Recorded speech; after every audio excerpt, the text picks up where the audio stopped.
Most footballers eat healthy, but Messi's diet almost cost him his career.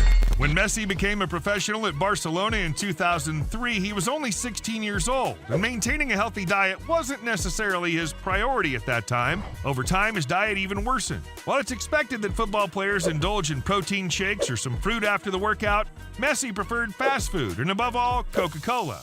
The situation was so critical that Messi was consuming the world's most famous carbonated drink every day, despite being on the verge of becoming the best player in the world. People couldn't criticize him because when he played, he made defenders dizzy with his skills, and for that reason, they let him do whatever he wanted. Until the situation got out of hand. When Messi woke up one morning, he didn't feel well, and when he described his problem to the doctors, it immediately became clear.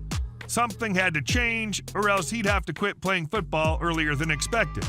An alarm bell for Messi that he certainly could not ignore, but luckily for him, he had the right support. His manager at the time, Pep Guardiola, removed all vending machines in the training facilities and also on all vending machines in the stadium. When Messi decided to take his nutrition seriously, he completely changed his diet. At 35 years old, he still plays at a world-class level.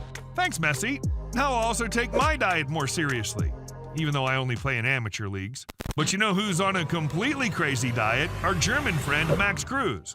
When he played for Wolfsburg in 2016, things weren't going well for him both on and off the field. He was punished for gambling and had to pay a fine of 25,000 euros for snatching a woman's phone out of her hand. Why? Because she'd taken a photo of him dancing at 2 in the morning in a nightclub. But did you know that Max has a great passion? A passion that drove his teammates and coaches crazy. He loves Nutella, and not just for breakfast. Before training, after training, and before matches, players would say that with his Nutella belly, no one else could run for 2 kilometers. But Max managed to do it. The situation got so out of hand that his coach at the time asked Kruse to reduce his Nutella consumption, but Max doesn't appreciate being told what to do. In 2016, all of this almost led to Kruse being kicked out of Wolfsburg. We probably can't learn much from Kruse's diet, but Sergio Ramos' diet has changed his life, and perhaps it can have the same effect on us all. It all started in 2003 when Ramos started playing soccer at a professional level. At the time, he was shy and skinny and 17 years old, and no one expected him to quickly rise to the top of the world, probably not even himself. To reach the pinnacle, he decided to dedicate his mind and body to achieve his goal and transformed himself from a skinny body into one of the strongest and most feared defenders of all time, all thanks to his special formula. In 2020, while we were watching YouTube on the couch due to the pandemic, Sergio Ramos used this time to dedicate himself to training and achieved the perfect physique. But how did he do it? Well, you know, steroids. No, just kidding. He did everything legally. But what does he eat now? Breakfast starts with whole grain bread and turkey breast, eggs and vegetables, and he drinks black coffee 4 times a week. He also trains intensely 3 times a week, but trains on an empty stomach.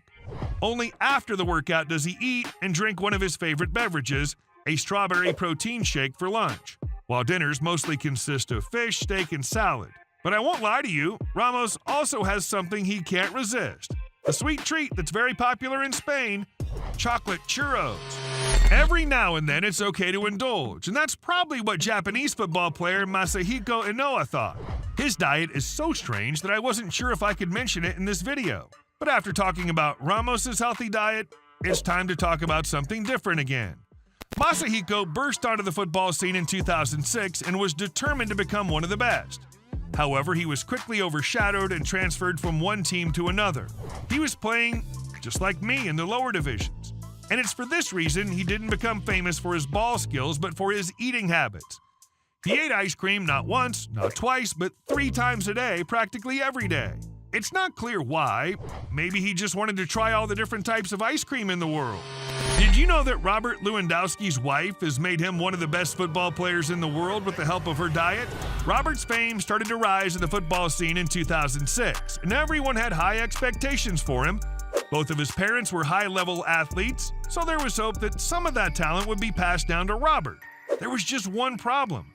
Lewandowski was a skinny 17-year-old with legs as thin as matchsticks.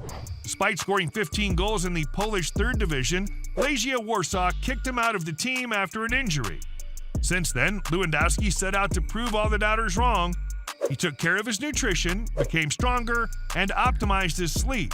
When he moved to the Serie A, he had an average of 20 goals per season. which shouldn't come as a surprise. In 2013, he made the fortunate decision to marry his wife, Anna. Why fortunate? Because she was an athlete too. She won several medals in judo world championships, but more importantly, she's a fitness instructor and a nutrition expert. She was dedicated to pushing her husband to the limits of his performance and knew that if he wanted to be the best striker, he had to say goodbye to fats, sugars, lactose, and beer. Today, he eats oatmeal in the morning, and for lunch, he has foods like vegetable spaghetti and beetroot juice. In the evening, he eats fresh fish or chicken, and occasionally his wife allows him to enjoy snacks like pancakes or brownies. And of course, one of his favorite drinks, matcha tea. And all this led his Bayern Munich teammates to give him the nickname, the Body. Now let's move on to the player we've all been waiting for, Cristiano Ronaldo. Ronaldo was so skinny when he turned professional that some doubted his strength. Ronaldo knew that talent and on-field skills alone weren't enough to be the best. That's why he also focused on nutrition and muscle building, the high-protein, low-carbohydrate diet, and rigorous training. We all know how obsessed Ronaldo is with his body, but did you know his diet is very simple? His former Juventus teammate once revealed that Ronaldo eats practically the same thing every day: broccoli, chicken, and rice. Oh, it doesn't sound very exciting. But hey, Ronaldo will probably keep playing football until he's 60 years old.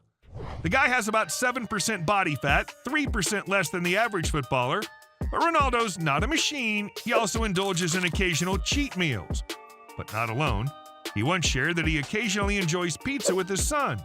But knowing Ronaldo, he'd probably go straight to the gym afterwards to work out and burn off those calories. And even though Ronaldo didn't want to associate his sports image with Coca-Cola during the 2020 Euros, there are still old commercials where we see him enjoying Kentucky Fried Chicken. Oh, Ronaldo, you really disappoint us. But did you know that Ronaldo almost died in an accident? And Messi almost lost everything due to a bad blow? Yes, incredible but true. Watch this video to learn more.